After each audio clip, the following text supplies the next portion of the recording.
সবাই কেমন আছে তারপর বলে আমি তো খুবই ভালো আছি। এই গরমে একটু শান্তির জন্য চলে গেছিলাম গরিবের দীঘায়। তো গরিবের দীঘা যাওয়ার আগে একটু ভাবলাম গলাটাকে একটু শান্তি দিয়ে দিই, তো তারপরে নিয়েছিলাম আখের রস। ওটা খেয়ে ডাইরেক্ট চলে গিয়েছিলাম আমরা গরিবের মিনি দীঘাতে।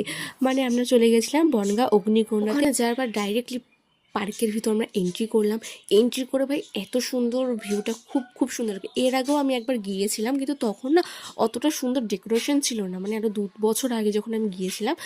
এখন মানে এবার কালকে যা গেছিলাম তখন এরকম ভিতরটা অসাধারণ করেছে, মানে আমার জাস্ট ওয়াও ওয়াও লেগেছে।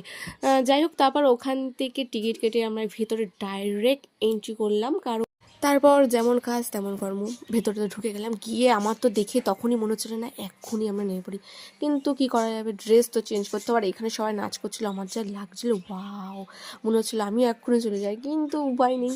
তারপর ওখান থেকে দেখার পর আমার সোজা বাথরুমে বেশি তর্না সামলাতে পেরে নাচা শুরু হয়ে গেল।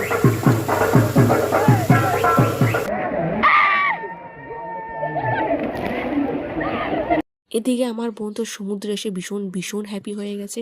তারপর সমুদ্রের জল জানি না কেন নোনতা নোনতা লাগছিলো, জানি না কার কার মানুষের খেয়ে নিয়েছিলাম আমরা কালকে। তারপর জাস্ট ফিলটা দেখে এখানে না একটু দীঘার মতন ফিল হচ্ছিল।